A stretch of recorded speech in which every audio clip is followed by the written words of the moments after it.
नमस्कार, pulse 24 news देख रहे हैं आप मेरे यानी अक्षता रावत के साथ और वक्त हो चला है उत्तराखंड यूपी के बुलेटिन का। लेकिन उससे पहले आपको बता दें कुछ हेडलाइन। लखनऊ में सीएम योगी आदित्यनाथ ने की अहम बैठक। एमएसपी विभाग के साथ सीएम योगी ने की समीक्षा बैठक में मौजूद अधिकारियों को भी दिए जरूरी दिशा निर्देश।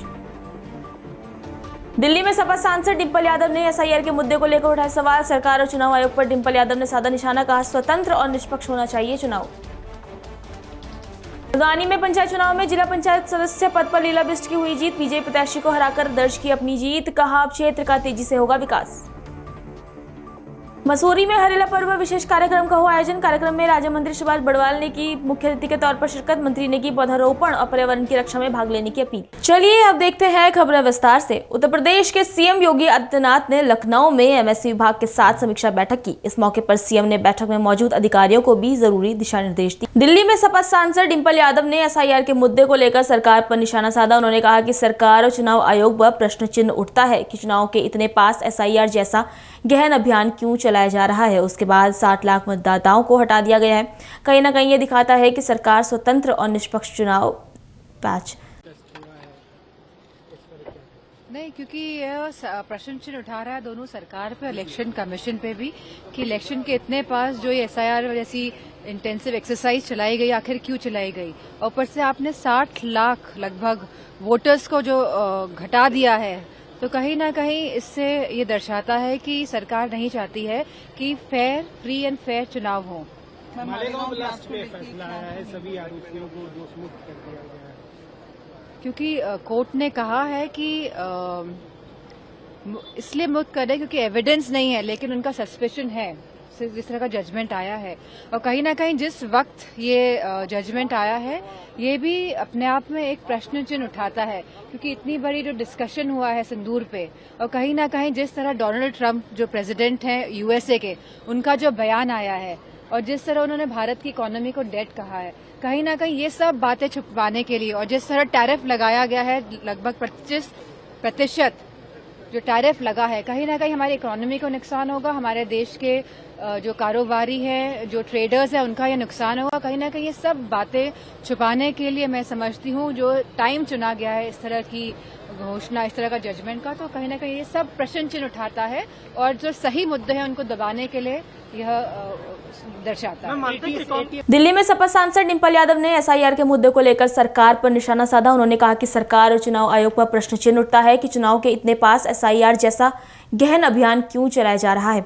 उसके बाद 60 लाख मतदाताओं को हटा दिया गया है। कहीं ना कहीं ये दिखाता है कि सरकार स्वतंत्र और निष्पक्ष चुनाव नहीं चाहती। तो ही उन्होंने 2008 के मालेगांव ब्लास्ट मामले को लेकर भी अपनी प्रतिक्रिया दी। सुनिए क्या कहना है डिंपल यादव का।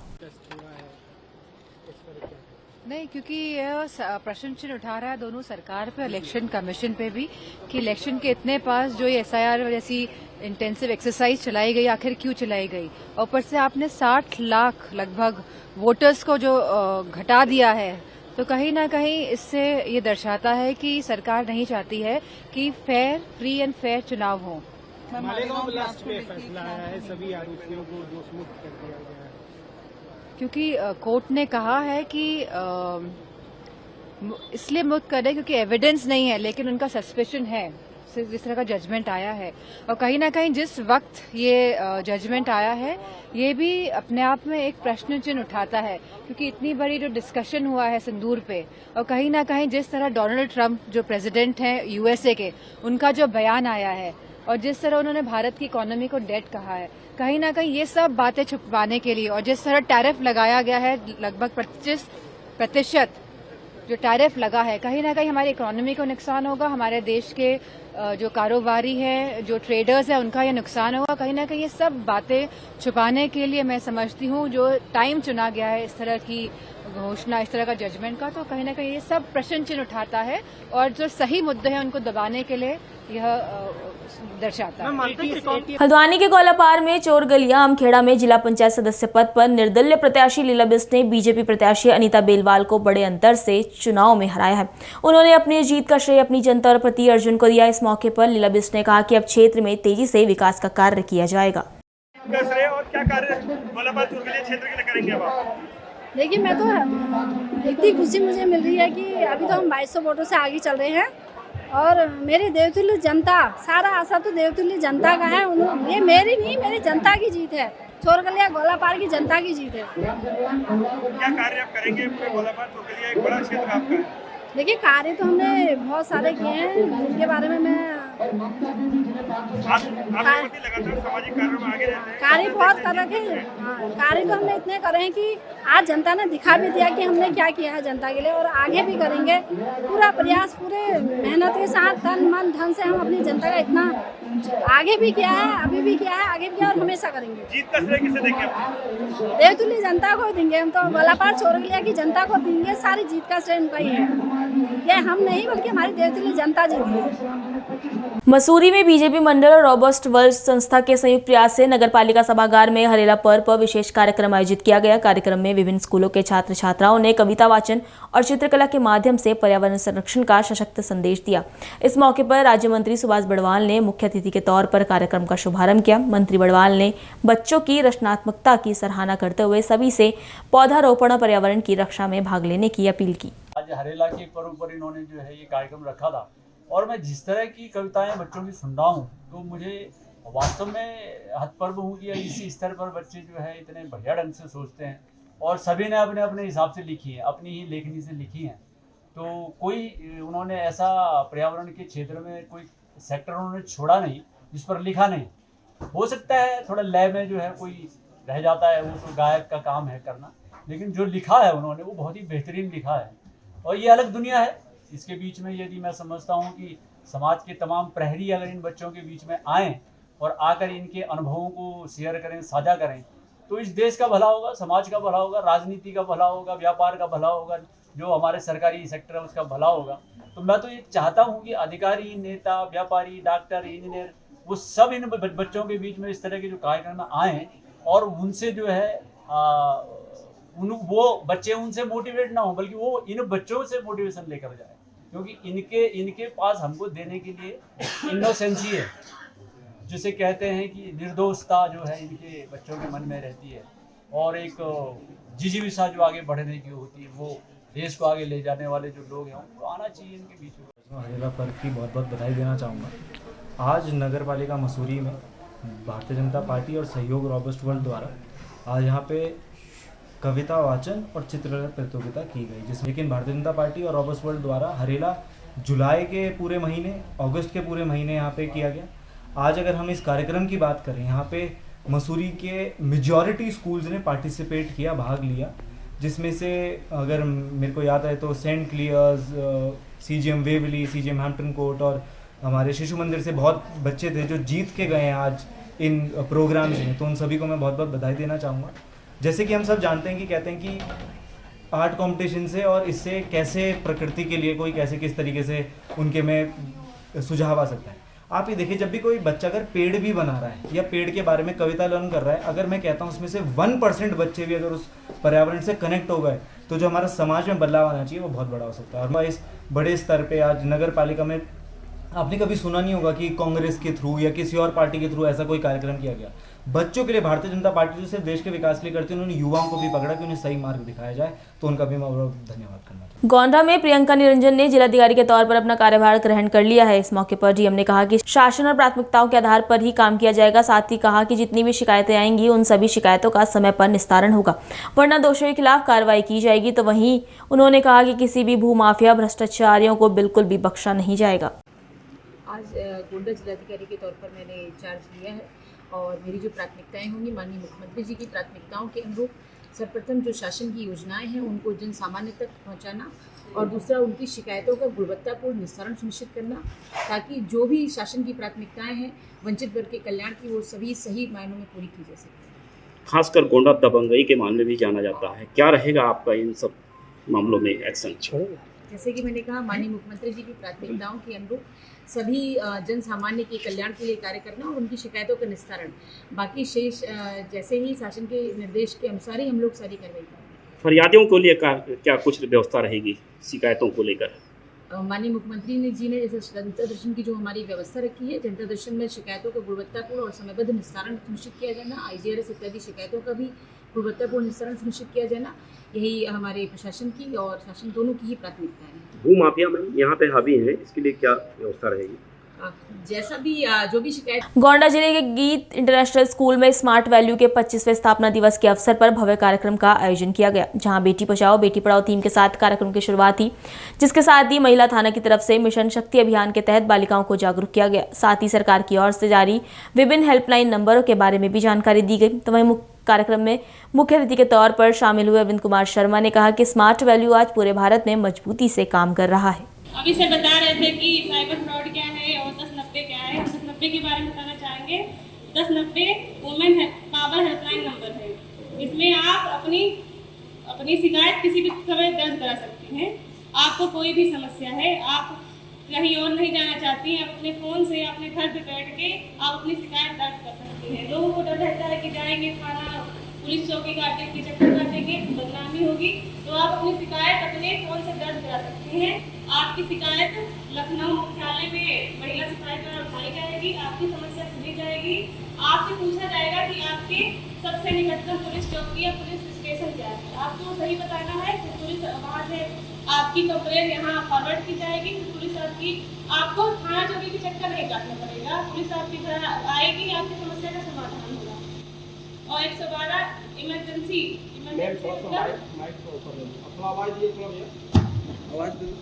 112 इमरजेंसी नंबर है। आपको कहीं भी कभी भी रात में दिन में किसी भी जगह आपको जरूरत लगती है कि आपको पुलिस की मदद चाहिए, तो आप 112 नंबर डायल कर सकते हैं। पुलिस आएगी, तत्काल आपकी समस्या का समाधान होगा। और 112 ने सिर्फ महिलाओं के लिए एक और सुविधा की है कि रात 10 बजे से सुबह 6 बजे तक अगर आप कहीं रात में अकेले जा रहे हैं, आपको लगता है कि आप सुरक्षित नहीं हैं, तो आप 112 डायल कर सकते हैं। 112 आएगी, आपको आपके घर सुरक्षित ड्रॉप करेगी। 1930 हेल्पलाइन नंबर है साइबर फ्रॉड का। अगर आपके साथ कभी साइबर फ्रॉड हो जाता है तो आप 1930 पे 24 घंटे के अंदर अपनी समस्या दर्ज करा सकती हैं। पुलिस जाएगी तो भी, थाने जाएंगे तो भी आपको ये बताया जाएगा कि 1930 पे आप पहले अपनी कंप्लेंट दर्ज कराएं। थाने जाइए लेकिन पहले अपनी कंप्लेंट 1930 पे दर्ज कराइए, ताकि जल्दी से जल्दी आपका पैसा आपके अकाउंट में रिकवर किया जा सके।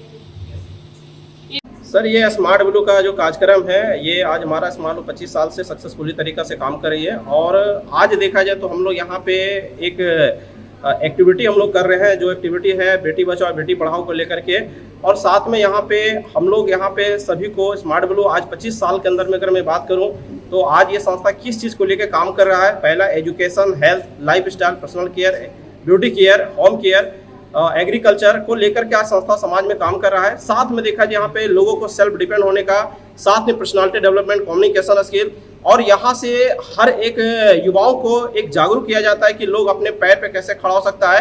और आज यहाँ पे लाखों से ज़्यादा लोग पूरे भारत में संस्था के साथ में कदम से कदम मिला करके चल रहे हैं।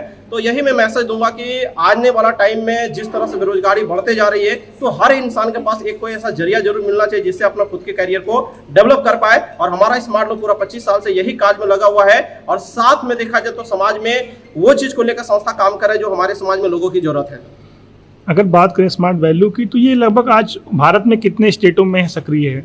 आज सर अगर मैं बात करूं तो पूरा ऑल ओवर इंडिया में देखा जाए तो लगभग सभी स्टेट में आज हमारा संस्था कवर किया, चाहे वो बिहार हो, यूपी हो, उत्तराखंड से लेकर हर स्टेट में आज ये 25 साल से संस्था पूरे जो है इंडिया लेवल में काम कर रहे हैं। कहने का मतलब आज 25वां स्थापना दिवस पूरे भारत में मनाया जा रहा है। 25वां स्थापना दिवस आज पूरे भारत में आज मनाया जा रहा है। और आज के डेट में देखा जाए तो हर लोग इस यहाँ पे आकर के हर लोग खुश हैं। आज स्मार्ट वैल्यू का बहुत ही शानदार कार्यक्रम था। दोस्तों, मेरा नाम विनीत है और मैं स्मार्ट वैल्यू में काफ़ी समय से काम कर रहा हूँ।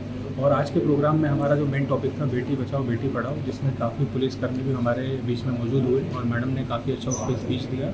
क्योंकि आज के टाइम पे अगर हम देखें तो समाज में काफ़ी महिलाएं और काफ़ी बेटियां हैं जिनके बहुत सपने हैं जो वो पूरे करना चाहती हैं। मुझे लगता है वो घर रहकर वो शायद सपने वो पूरे ना कर पाएँ।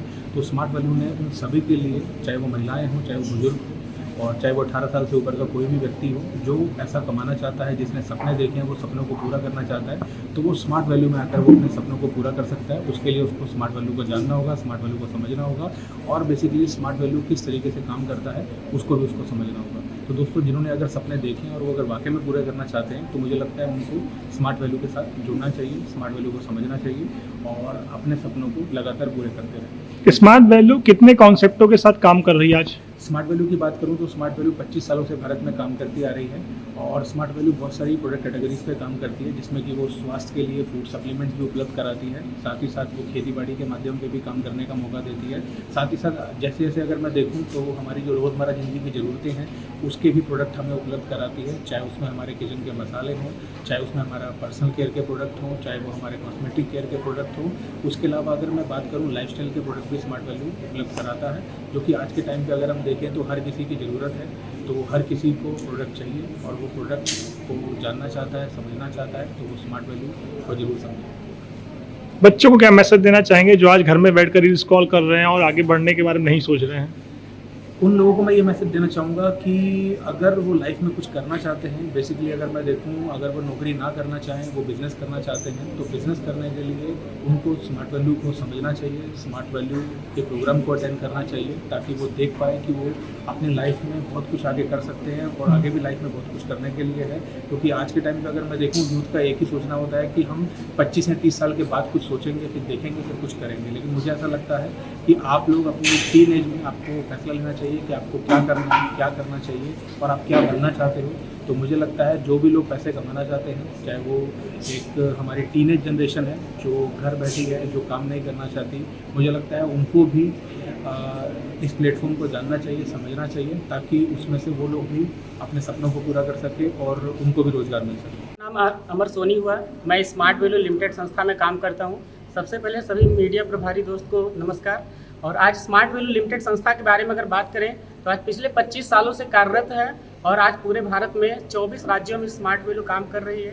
साथ ही साथ में स्मार्ट वैल्यू संस्था आज समाज में लोगों को शिक्षा, स्वास्थ्य, कृषि और रोजगार के प्रति लोगों को जागरूक कर रही है और पिछले 4 सालों से हम जुड़े हुए हैं। और स्मार्ट वैल्यू में आने के बाद में एक व्यक्ति के अंदर में जो बदलाव आता है, पर्सनालिटी डेवलपमेंट, कम्युनिकेशन स्किल, साथ ही साथ में वह आत्मनिर्भर बन पाते हैं और कुछ सपने पूरे हो चुके हैं और यहाँ से बहुत सारे सपने पूरे भी करने हैं।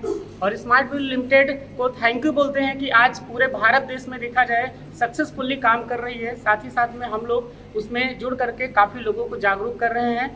तो इतना बोल के कंप्लीट करेंगे। Thank you, all the best. आज कैसा कार्यक्रम है स्मार्ट वैल्यू का? जी सर, यहाँ पे देखा जाए हम लोग स्मार्ट वैल्यू करते हैं और आज देखा जाए अगर अपने बारे में बात करेंगे तो हम पढ़ाई कर रहे थे और एक अनजान शख्स के माध्यम से इस जगह पे आने का मौका मिला। आज पढ़ाई लिखाई की बात करें तो पीजी कंप्लीट है और देखा जाए हम लोग रोजगार की तलाश में थे और देखा जाए बहुत सारा फॉर्म भी फिल किए जहाँ पे हम लोगों को मौका नहीं मिला, लेकिन आज देखा जाए स्मार्ट वैल्यू में आने का मौका मिला और आज यहाँ पे कार्य करने का मौका मिला। आज देखा जाए ये जो स्मार्ट वैल्यू संस्था है डायरेक्ट सेलिंग के क्षेत्र में काम कर रही है, इसमें ये ऐसी चीज़ों को लेकर के काम कर रही है जिसकी मार्केट में आज की डेट में ज़रूरत है। देखा जाए ये एजुकेशन को लेकर के काम कर रही है, एजुकेशन में कंप्यूटर एजुकेशन को लेकर के काम कर रही है जिसकी आज के स्टूडेंट को ज़्यादा से ज़्यादा नीड है, आवश्यकता है। और देखा जाए हेल्थ सेक्टर में काम कर रही है, लाइफ स्टाइल हो गया, पर्सनल केयर हो गया, ब्यूटी केयर हो गया और इसके साथ साथ में यहाँ पे देखा जाए एक बेहतरीन रोजगार लोगों को दे पा रही है। तो यहाँ पे काम करके हम लोगों को काफ़ी अच्छा फील हो रहा है और आज देखा जाए यहाँ से काफ़ी सारे लोग हैं जो आज अपना एक बेहतरीन करियर बना पा रहे हैं। अगर बात करें स्मार्ट वैल्यू की तो बच्चे इसमें कैसे जुड़ के पढ़ाई के साथ साथ भी अर्निंग भी कर सकते हैं क्या? जी सर, यहाँ पे देखा जाए हम लोग जो कोर्स करते हैं वो कोर्स जैसे हमें बेटर लगता है आगे हम उसके बारे में रिकमेंड करते हैं तो वो स्टूडेंट परचेज करके यहाँ से अर्निंग कर सकते हैं। जैसे आपने बताया 4 सालों से आप इस संस्था में से कार्य कर रही हैं, क्या कुछ सीखने को मिला संस्था से? जी, यहाँ पे स्टूडेंट लाइफ में क्या था कि हम लोगों को एक सही तरीके से कम्युनिकेशन स्किल नहीं हो पाया था, ना ही पर्सनालिटी डेवलपमेंट के बारे में कोई नॉलेज था। लेकिन यहाँ पे आने के बाद में 2 लोग, 4 लोग या 10 लोगों के बीच में या हज़ारों हज़ार की भीड़ में बोलने का एक एक्सपीरियंस बन पाया और देखा जाए यहाँ पे काम करके काफ़ी अच्छा फील हो रहा है। और हम ही नहीं है, यहाँ पे देखा जाए हम लोग एक गांव देहात से बिलोंग करते हैं, लेकिन देखा जाए इस तरीके से वर्क करने का और इस तरीके से ऑर्गेनाइज करने का मौका अगर मिल पा रहा है तो ये सिस्टम की वजह से मिल पा रहा है। और लड़कियों को आप क्या संदेश देना चाहेंगे? जी, लड़कियों को ये मैसेज देना चाहेंगे कि देखिए हम लोग पढ़ाई लिखाई करते हैं और पढ़ाई लिखाई करने के बाद में हम लोग कोई चीज़ चूज नहीं करते हैं अपनी लाइफ में कि मुझे कुछ करना है। जाहिर सी बात है जो पढ़ाई लिखाई करने के बाद में अनपढ़ वाला काम ही उनके हाथ में रह जाता है, मतलब कि झाड़ू बर्तन चौका यही रह जाता है, वो आगे कुछ कर नहीं पाती है। लेकिन यहाँ पे देखिए स्मार्ट वैल्यू ऐसे लड़कियों को मौका दे रहा है लाइफ में आगे बढ़ने के लिए, कुछ करने के लिए, अपने ड्रीम, अपने सपनों को पूरा करने के लिए और सेल्फ डिपेंड होने के लिए। सर बता अपना परिचय दे दीजिए। जी, मेरा नाम रागनी वर्मा हुआ और मैं बस्ती डिस्ट्रिक्ट से बिलोंग करती हूँ और देखा जाए गोंडा डिस्ट्रिक्ट में मैं काम कर रही हूँ। उत्तर प्रदेश पावर कॉरपोरेशन में स्थानांतरण आदेशों की अनदेखी का बड़ा मामला सामने आया है। यूपीपीसीएल की ट्रांसफर नीति के अनुसार कर्मचारी को 7 दिनों के भीतर नए स्थान पर कार्यभार ग्रहण करना होता है। ऐसा न करने पर सेवा अनुशासन का उल्लंघन है। इसके लिए वेतन रोका जाता है। कारण बताओ नोटिस, निलंबन या सेवा से बर्खास्तगी तक की कार्रवाई हो सकती है। तो वहीं अगर यूपीपीसीएल जैसी संस्था में आदेशों की अवहेलना होती है तो ये पूरी व्यवस्था की पारदर्शिता और अनुशासन पर सवाल खड़े करता है। अगली खबर मसूरी से, जहां मसूरी के लक्ष्मणपुरी क्षेत्र में बंद पड़े गुरुराम राय स्कूल की छत को देहरादून से आए लोगों ने बारिश के बीच उखाड़ दिया। इससे स्कूल के नीचे रह रहे 6 गरीब परिवारों के घरों में पानी घुस गया और लोगों को भारी नुकसान झेलना पड़ा। वहीं गुरुराम राय ट्रस्ट की भूमि पर बसे अन्य 14 परिवारों के साथ 6 परिवारों को पूर्व में मकानों को खाली करने का नोटिस दिया गया है, जो कोर्ट में विचाराधीन है। स्थानीय लोगों का आरोप है कि वह 80 साल से यहाँ रह रहे हैं और नियमित किराया भी दे रहे हैं, फिर भी उन्हें जबरन हटाया जा रहा है। उनका कहना है कि मामला अभी न्यायालय में लंबित है, इसके बावजूद तोड़फोड़ की जा रही है। महंत जी की प्रॉपर्टी है सारी। तो पहले महंत होते थे, महंत इंद्रेश चरण दास जी, उनकी बड़ी कृपा रही हम पे। उन्होंने कभी कहा था कि आप जब तक रहें इसमें किराया रह रहे हैं, अपना बनाएं इस मकान को, जैसा रहना चाहिए आप रह रहे हैं तो आप बनाएं। हमने इस मकान को, खंडर था हमारे पास, ये सारे में है, हमने बनाया अपने पैसों से, सब कुछ बनाया। 70-80 सालों से लोग रह रहे हैं इसमें। या अचानक इन्होंने सब तोड़ दिया महंत जी ने कि नहीं। आज इसमें हमारा कोर्ट केस, इन्होंने कोर्ट में केस डाला है कि हमें खाली करने के लिए, तो इसमें कोर्ट केस डाला है। कोर्ट केस चल रहा है, उसके बावजूद ये आप देख रहे हैं कि किस तरह से ये तोड़ा, तो नीचे लोग रह रहे हैं, सारा पानी जाएगा, किस तरह से रहेंगे, हमारी समझ से बाहर है। ये करीब 70-80 साल से इनमें परिवार रह रहे हैं, 15-20 परिवार हैं सारे उनके उसमें परिसर में। और ये हमारा कोर्ट केस जानबूझ के निकाला जा रहा है जिससे कि कोर्ट केस ये हम वापस ले लें। तो जब इन्होंने ही कोर्ट केस डाला, हम तो किराया दे ही रहे हैं इनके, जो इनका किराया था, पर वो उन्होंने डाला है। हम तो ये भी कह रहे थे, हम तो इनकी इंद्रेश चरण दास जी जो महंत थे पहले, उनकी बड़ी कृपा रही हमारे पर, उनके प्रताप से हम यहाँ रहे। या आगे वाली महंत जी पता नहीं क्या सोच रहे हैं, किस वस्तु कैसे कहें कि क्या सोच के कर रहे हैं हमारे साथ। ऐसा ये अच्छी बात नहीं है, एक महंत को इस तरह से नहीं करना चाहिए महंत जी को। ये हम लोग 80 साल से रह रहे हैं यहाँ पर, इतने 15-20 परिवार हैं, लेकिन हमारा जो केस है, उन्होंने, ये वाले महंत जी हैं, उन्होंने किराया बढ़ाया था और उसके बाद हम पे केस किया हुआ है। जब हमारा कोर्ट में चल रहा है तो उनको ये सब नहीं करना चाहिए था।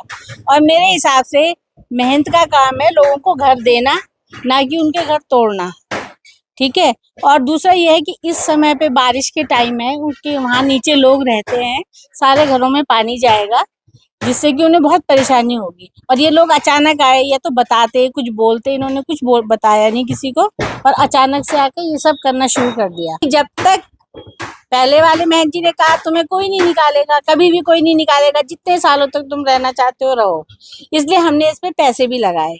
लेकिन ये वाले महंत जी ने हमारा किराया बढ़ाया। तो हम तो ये चाहते हैं ना, जब उन्होंने कोर्ट केस कर रखा है तो उसके बाद जो कोर्ट की फैसला आएगा उस समय करें कार्रवाई। अभी से क्यों कर रहे हैं वो? क्या उनको इतना डर हो गया हम लोगों से, जो कि पहले से ही आके, ये तो एक पैसे के बलबूते पे कर रहे हैं ना ये सब चीजें, कि भाई तुम पे पैसा है तो तुम कुछ भी कर सकते हो, किसी की छत तोड़ सकते हो, किसी के घर तोड़ सकते हो। ये गलत बात है, हम अभी ये कार्रवाई ना हो। लक्ष्मण दास जी, उन्होंने हमको ये कम हम 2032 से यहाँ रह रहे हैं। मेरे बाप दादा यहाँ पे रह रहे हैं, 1932 से रह रहे हैं यहाँ पर। और अभी यहाँ पर इन्होंने तो हमारे पास जो किराया, हम किराया नहीं देते थे, 2018 से इन्होंने हम पे किराया लगा दिया। ये जो नया महंत रखे हैं ना, इन्होंने हमारे 18 का किराया लगा दिया और फिर हमने किराया भी देना शुरू कर दिया। हम किराया नहीं देते थे पहले, 18 से ही हमने किराया देना शुरू करा है, उससे पहले हम किराया नहीं देते थे। फिर उन्होंने हमको डराया धमकाया, पुलिस उसका करा, कोर्ट कचहरी करेंगे, इस तरह करके हमको धमकाया। हमने कहा चलो भाई इनको किराया दे देते हैं, क्यों कहाँ जाएंगे हम लोग। तो वहाँ पे किराया देना शुरू करा। फिर उन्होंने बाद में अपन नोटिस भेज दिया उन्होंने हमारे पास, तो नोटिस भेज में हमारे पास इन्होंने केस कर दिया। केस सब पे जितने भी सब पे केस करा हुआ है। अब यहाँ पे जो दरबार साहब है, यहाँ पर था पहले दरबार, यहाँ पर था, यहाँ पर तोड़ रहे हैं। पहले हमारे ज़्यादा बताते थे कि यहाँ पर लगता था दरबार, लगता था पहले यहाँ पर महाराष्ट्र का देहरादून वाले लक्ष्मण दास जी का, यहाँ पर लगता था। आज उसको तोड़ रहे हैं ऊपर, नीचे मकान के नीचे जो है लोग रह रहे हैं, उनके घर में जो है पानी आएगा। और सभी हमारे सब लोग रह रहे हैं यहाँ पर, रह रहे हैं सब, बहुत लोग रह रहे हैं यहाँ पर, 15-20 परिवार है यहाँ पर जो रह रहे हैं, सब पे इन्होंने केस करा। उसके बाद भी तोड़फोड़ कर रहे हैं। खाली करने का नोटिस आ रखा कि ये मकान खाली करने आते हैं, नोटिस आ रखा उसके बाद, और बस यही था, खाली करने नोटिस आ रखा बस। कन्नौज पुलिस ने लग्जरी कार चोरी करने वाले गिरोह का भांडाफोड़ करते हुए बड़ी कामयाबी हासिल की है। पुलिस ने 4 चोरों को गिरफ्तार कर उनके पास से लाखों के जेवर, कैश, 2 लग्जरी कार बरामद की है। इस मामले को लेकर एसएसपी ने कहा कि 2 चोरों को पहले भी गिरफ्तार किया गया है, तो वहीं अब मामले में आगे की कार्रवाई शुरू कर दी गई है। ये गुरसागंज थाना के खुरजानी गांव में 7 तारीख की रात को इसी जुलाई में एक घटना हुई थी चोरी की, जिसमें 2 घरों में चोरी किए थे और 3 घरों में अटेम्प्ट किए थे। उससे संबंधित जो केस वर्कआउट अभी हाल में हुआ था, उसमें 3 मुलजिम जेल जा चुके हैं।